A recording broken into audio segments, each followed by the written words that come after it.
So, guys, welcome to my new series. This is going to be focusing on brand new Digimon decks for beginners. And today we're going to be starting off with Fortitude, as this is going to be an in-depth dive and an explanation of how you should be able to pick out one of your new decks if you are a beginning player and how to utilize this specific strategy. As today we are going to be looking at Fortitude. So please join us. But before we begin, let's get into the criteria as what makes this a great beginning deck or a great deck for beginners. So starting off, one of my first criteria is that it has to be straightforward and clear. I think it's very obvious that when it comes to a deck, one of the problems that you don't want to occur as a new player is having something too clunky or difficult to understand. Now, this isn't obviously the fact that I don't think a beginning player can handle a more complicated strategy, but this is more so for our second criteria that we'll meet, which is the ease of use. Because when you start playing your first deck or first couple of decks, you don't want to be bogged down with too many complicated abilities or interactions that are very unique to your strategy. You'd rather be playing something that is very easy or intuitive to understand in order to get more familiar with some of the mechanics of the game in the case of Digimon or any card game where this can be applied to. And finally, our last criteria, and one of my favorite ones, thanks to Digimon as a game, is budget mindedness. I think that when it comes down to many card games, Digimon is one of the very few where getting into the game actually isn't as difficult, but should be approached with the idea that you can actually make a very solid strategy and a deck that could receive support at any time, or more importantly, is budget friendly so that you can understand exactly how much you need to put into the game if you want a tier 1 strategy. But more importantly, you don't have to invest so much just to get on the ground level. We can get something really nice, and we're going to be starting off with one strategy that I think is very good, meeting all the criteria. Now, let me introduce you to our friend of the day and our keyword that will focus around, that being Fortitude. Now, Fortitude is very simple, that it reads, when this Digimon with Digi-Evolution card is deleted, you get to play this card without paying the cost. Now, Fortitude will be shown off in a quick example I have right now, which is very simple here. We have a Biomon. This Biomon carries Fortitude as its only skill, but that's kind of the key factor here. This is how Fortitude functions, where when a Digimon would attack or be deleted in any case, we'll just use this for instance by attacking. You'll attack with the Biomon will check security, and for instance, say it loses the security battle, it will then be deleted. So unfortunately, most people will be like, oh no, I lost my body, or you're just rushing down security. However, thanks to the Biomon having Fortitude and carrying an evolution source, it will immediately be played back to the field, meaning that your body was not lost in the exchange. Now, this is very important, but let's start off by looking at the Digimon that will be accompanying you on your journey. Starting off, we have our first searcher for the Fortitude Digimon, this being Hawkmon from EX5. Where on play, you reveal the top 3 cards of your deck, and you get to add all Digimon with the Fortitude in their traits or Fortitude skill among them to the hand. You return the rest to the bottom, and that is that. But for its inheritable, you get all turns while this Digimon is suspended, it will gain 1000 DP. So it does give you the ability to search for all Fortitude Digimon, and more importantly, it will allow you access to a very good DP buff during all turns. Moving into our first Fortitude champion here, we have Aquilomon from EX5, where it carries Fortitude as its only skill, but is very strong, and additionally carries the same inheritable as the Hawkmon, which you'll start to see with this line of Fortitude Digimon is a recurring theme. Finally, we move into the next of the level 5, which is the Garudamon, which carries Fortitude, but more importantly, it has an on-play and when Digivolving effect to suspend one of your opponent's Digimon with DP less than or equal to this Digimon's DP, and then for its inheritable effect, you will be able to, all turns while this Digimon is suspended, get 1000 DP. This will start to unveil you what the main original line of Fortitude is supposed to do, but when we get to the boss Digimon, which we'll center around with, you'll start to understand where we're going to be piloting the deck. Moving into Marukimon, which is the boss Digimon for Fortitude, in my opinion, is that it carries Fortitude as its main skill, but more importantly, when on play or when Digivolving, you reveal the top card of your deck. If that card is a level 5 or lower Digimon card with Fortitude, you play it without paying the cost, and then if not, you add the rest of those cards to the hand, which means even if it's not a Fortitude Digimon, you get to add that card to the hand, meaning that its Digivolve or on play is not a whiff. Additionally, your turn, all of your Digimon with Fortitude and no Digi-Evolution cards gain Rush. Once we get to the explanation of how the strategy focuses out, I will explain why Marukimon's our boss. But more, let's talk about some of the Digimon that will accompany you as well. Fortitude is not just a singular archetype. Right now, Fortitude is applied to many different branches of different decks, and we can see this in various other strategies. First, your other branching archetype, which was released in EX5, is the Leomon archetype, which actually had 3 of its Digimon possessing Fortitude. Now, you can use these as options. However, I do believe that if you're trying to build a more cohesive strategy, you may want to leave these out due to their high evolution cost, as they are more designed to fit inside a Leomon, and they're not as generically designed to fit inside of just a good all Fortitude deck. But these are good Digimon nonetheless, and if you so choose to use something like Heavy Leomon as a boss Digimon, you would not be disappointed. Moving into the other wave or additional Fortitude Digimon we received, we moved to ST18, which released 2 very good ones for us. First being our Fortitude Beomon. Now, this is the only rookie currently with Fortitude, and it does have a 1 evolution condition on green or red, but because of the usage of its skill, it definitely warrants its play in the deck, because you are going to use this, in a sense, on a first turn for the concept of memory choking, which I'll explain later. But still, nonetheless, having a rookie with Fortitude is still good, because it gives you something really easy to grab. Moving into another Digimon to talk about, we have Eaglemon. Now, Eaglemon is important because this gives us another level 6, additionally with Fortitude, but more importantly, its on-play when Digivolving effect lets you return one of your opponent's suspended Digimon to the hand, meaning that this card will always have utility, and it allows you to crash it into other Digimon in order to possibly maybe have them block, but then replay this Digimon so it can get rid of suspended Digimon. A very good addition and important for you, as these cards are very budget-friendly as well.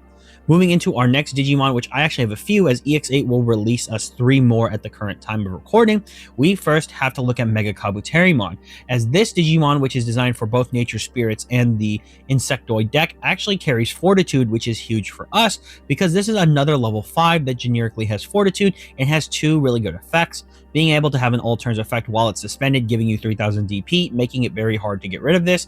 Additionally, it has an all turns once per turn inheritable that when this Digimon deletes your opponent's Digimon in battle, you get to trash their top security card. So this gives the deck an installation of being able to trash security, but also this is an all turns once per turn. So if you have the ability to use blocker with the Digimon that is Digivolved on top of Mega Kabuterimon, you're now able to even get more advantage against your opponent. So a very good card, and these are all low rarity cards. Moving into the next 2 that we receive, we actually have them in EX8, being the Tyrannomon archetype and its support being in the form of Master Tyrannomon and Dinomon. These Digimon are very good, but very similar to the Leomon archetype, they are options for you to use, but you can choose to not use them. If you want to learn more about them, go ahead and check out my video focusing on Tyrannomon and what's the scoop, as you can learn a lot about this archetype if it does interest you as well. But now, moving into the game plan, this is where I want to branch and explain to you guys why Fortitude is such an interesting thing to do and how you can use it. Simply starting off with the list of things that the game plan of Fortitude has, the first thing is that it is obvious in its ease of use, being aggressive. You really want to hit your opponent hard by using the ability of the Fortitude Digimon to not be afraid to either run into Digimon or let your opponent suspend their Digimon with blocker, as you continuously pressure them with the use of the Fortitude cards. Additionally, if this Digimon has a source, it has the chance to play itself back to the field. There are cards that do allow you to put sources underneath your Digimon or activate themselves as sources for the Digimon. For instance, the X Antibody card will allow you to place them underneath one of your Digimon. So in theory, you can give your Digimon with no evolution sources a source without having the drawbacks of needing to Digivolve. So that is the case, and it allows you to replay your Fortitude Digimon, so very powerful. Additionally, when you're able to replay them back, the main skill you want to focus on when you're using these cards is that this is a level climbing skill effect.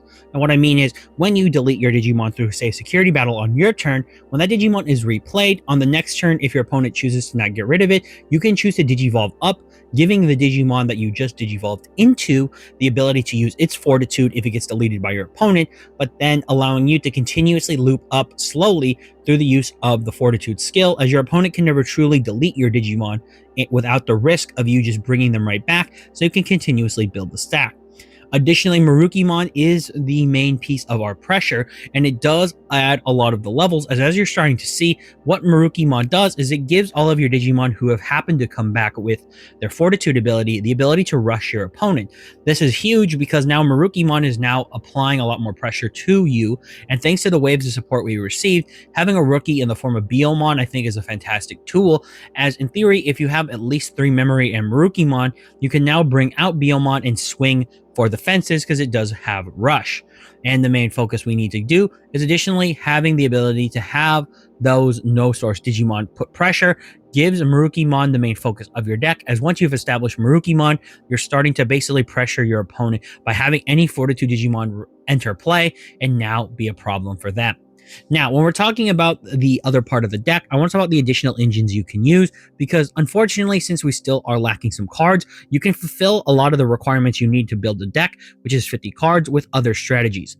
I think one of the main key ones I'm going to talk about, and a very good additional engine, is the Avian strategy that has been boosted thanks to ST18, which released Beomon as well as Eaglemon. Now, when we're looking at them, we have one of our best cards, first starting off with Terromon from ST18, where on play, you reveal the top 3 cards of your deck. Then you get to add 1 card with the Avian or Bird in any of its traits, and 1 card with the Vortex Warrior or Liberator trait among them to the hand. You then return to the rest to the bottom of the deck. Additionally, for its inheritable, during your turn, this Digimon would get 2000 DP. Now, for this, if you're probably wondering, how is this good? Well, when we scroll over to the rest of our Digimon that we will be playing, the main thing you have to understand is that between all of your Digimon, all of your Avian and Bird Digimon with Fortitude are searchable through Terromon. Additionally, you have Hawkmon, which is a searcher for Fortitude Digimon that is also searchable by Terromon, meaning you're able to grab access to all of these cards in your deck if you choose to play them. And additionally, because of Terromon's synergy with the Liberator typing, you are able to play the remaining Digimon from either ST18 or EX7 or any of the Bird Dragon or Dragon type Digimon that happen to have Avian or Bird. They are also targets for Terromon, meaning you have an additional engine in your deck that is able to apply a little bit more advantage. In the form of something like Galemon from EX7, the greatest strength that it offers you is you now have access to Tamers where you did not have access before, as this card can play out any Shoto Kazama you need, and Shoto is a very welcomed addition to the deck, and having a massive inheritable in the form of when you delete an opponent's Digimon to gain a memory makes Galemon from EX7 a fantastic addition to the deck. Additionally, ST18's Grand Galemon is fantastic for many reasons, but the best reason it has in this deck is it allows you to get a wider board into a Marukimon really quickly, as when you suspend something like Grand Galemon for its effect of when Digivolving are on play, to play out one of your 3k DP or less Bird or Avians, you can now bring out something like a Beomon and then immediately proceed to Digivolve into Marukimon to give it rush. And I think that's just a really cool enabling mechanic. But because of the synergy of the ST18 cards, with Fortitude as a main strategy, it's almost warrants you to play it, as it does fix a lot of the issues an early deck needs and a beginning deck would love to have. Finishing off, we have a couple more options. One I wanted to recommend is that in your champion slot, you're still missing a few slots if you want. You could use something like the Kokitorimon from ST18, as it gives 2 really good effects to the deck, one being a blocker and Kokitorimon, but more importantly, in the piercing ability that it can pass on in its inheritable, giving your strategy a little bit more ability to play. Additionally, I'd be remiss to not talk about Tortomon, as this card is used somewhat in a lot of strategies, very similar to the Fortitude deck, as it allows you to stack one of your green Digimon by revealing it from your hand to the top of your deck, and you give your Digimon 3000 DP for the turn. This is usually done in order to try to trigger Marukimon's effect, but also can be done in order to make sure that when you go for something like Hawkmon, you can actually put a Fortitude Digimon back, play Hawkmon out later, and proceed to search the target you put back, based on the fact that at least you'll hit cards. So in the case that you miss, you'll still have something to take, which is kind of a cool interaction. Additionally, for boss Digimon that you can play, thanks to the fact that we are being to run the Liberator cards, you can play something like Zephagamon in the deck. These are possible options. ST18s is actually, I think, a very good option to play, because it does give you Vortex, it gives you the ability to unsuspend Digimon, and it's a very good pressuring tool, and it's very cheap.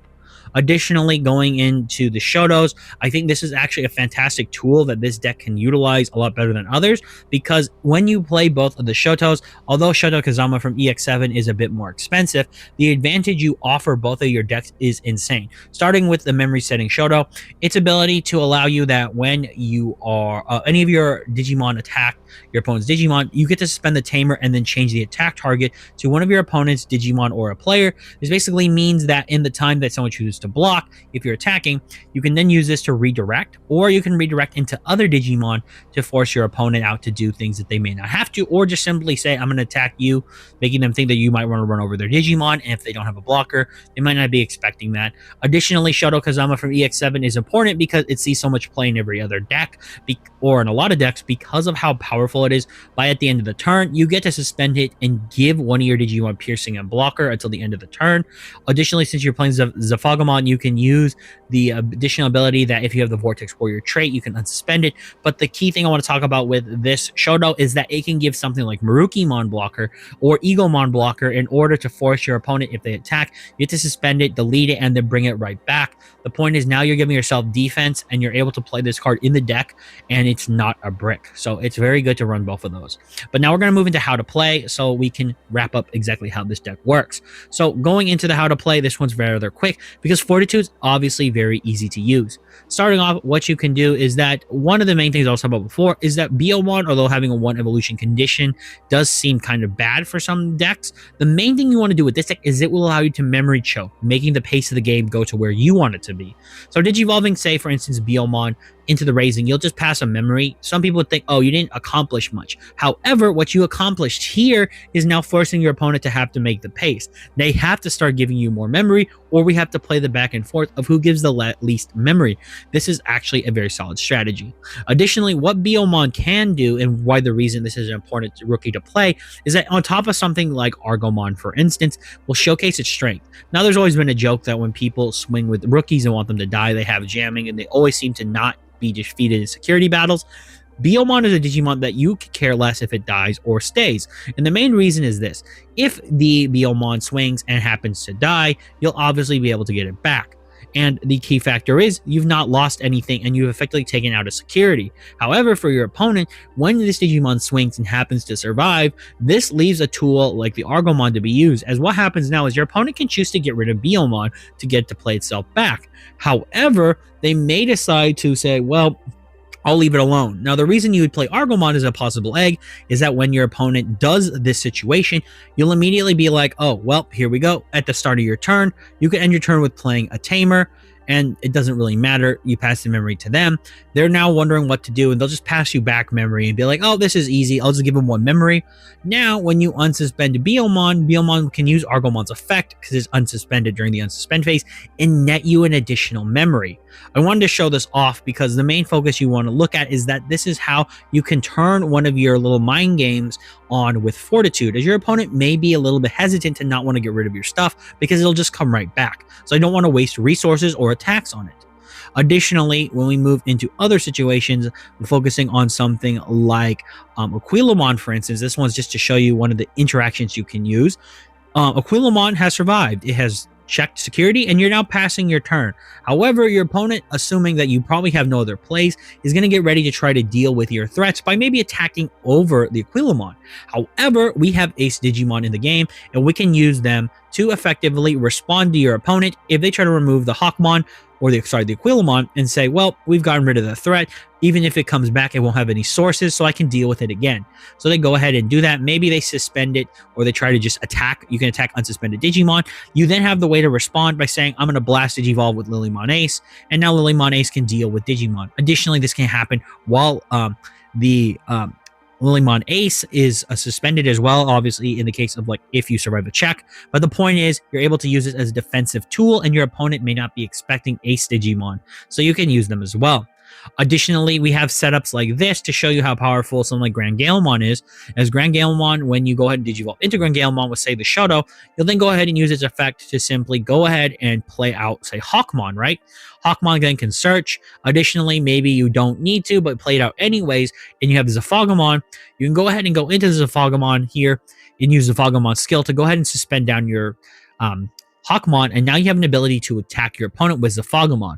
I really like this addition to tell people is that if you play this engine in the Fortitude deck, you're not really missing any additional advantages by playing more Fortitude Digimon.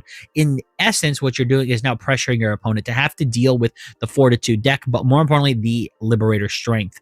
Going into another combination, we'll look at these three cards here. Additionally, we're just going to be really looking at Marukimon and Tortomon as an additional tool. Simply having Garudamon in play, having it spend a Digimon, your opponent pass back memory. Go ahead and Digivolve into the or using the Garudamon's effect to attack, right? You can go ahead and put something like the Garudamon in your hand, another one on top of the deck. This is cool because what you're going to do now is proceed to go ahead and Digivolve. You can go ahead and grab the Garudamon back.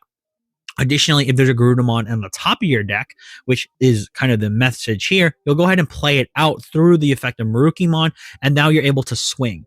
The reason I wanted to show it this way is that sometimes you're not always able to grab the card you want, but you keep the Marukimon really big for whatever reason, in case there's like some type of removal or deletion or something, or blockers.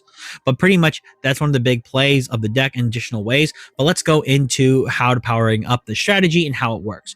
So in order to understand what exactly we're doing when we're playing the deck, you've got to keep some of these things in mind. So powering up in the strategy is simple. Obviously, we're making strong stacks. Having the deck work on both of these engines really does allow the deck to be pretty good in terms of power output.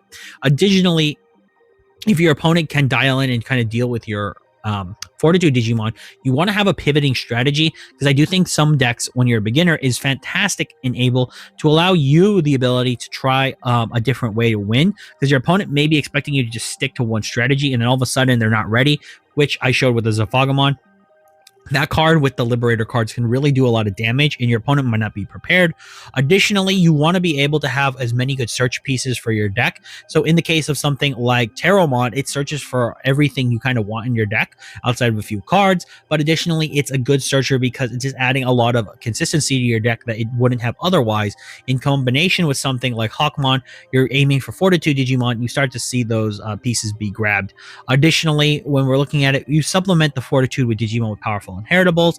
We see this with Grand Galemon. You can see this with Tortomon to some degree, but you mostly see this with like Terromon and the Galemon line, allowing you access to really good inheritables, and additionally being able to supplement the already somewhat good Fortitude Digimon with even better effects, so that if you choose to not have them swing and die, you could build a stack with those Digimon in order to make them even better. Additionally, for this, before we wrap up the video, you're able to plug in a lot of really good, obviously generic cards in the deck, which is for beginners, I would recommend. Something like Agility Training, Green Memory Boost, and Green Scramble at this point are fantastic cards for the deck. You can obviously make the deck even stronger. Luckily, a good amount of these cards are budget friendly, so you can choose when and where you want to get them. Additionally, if you pick up ST18 Sealed, you will be able to get both the Agility Training and the Green Memory Boost, so it makes that little stop shopping for your deck a little bit easier if you so choose, but pretty much that's it there. Additionally, I want to finish wrapping up the video with the budget mindedness that I was talking about before. When it comes to building this deck, one of the most fantastic things about it is that you can pick up the core Fortitude cards, at least for the ones that we're talking about from EX5, which is the main line. You can pick them all up for under $5.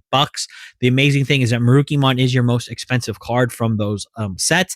And then the most important thing of this deck is that this deck is easily able to put up together, and pretty affordably, putting it together for about $20 and under. That's if you can, find all the cards you need online through like TCG Player, or maybe someone has some cards you want to trade for. But if you had to buy them from TCG, you're looking at spending about $20. Now, obviously, I won't have a full deck list because for this deck specifically, it's a little strange because you do get to pick and mix and match.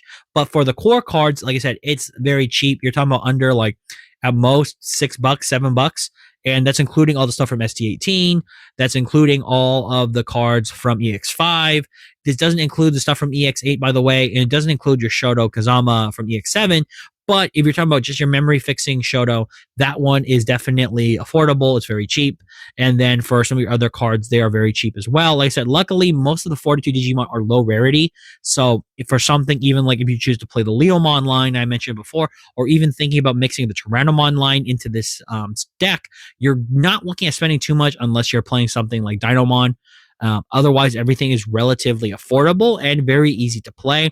Like I said, I hope this helped out a lot. This is like my first wave of doing something like this for beginners. I do know that there's probably more beginners that probably have started during Christmas to this time of the new year. And I do hope this gets you ready because we are getting to World Convergence. And I know that when that time comes out, things might be a little bit more complicated because of worldwide release. But I want to do my best to help people out right now so they can get adjusted to the game and have a good time. But as always, guys, this has been Brad from the Ad Army. I'm signing off. And for all of you out there, to sign on.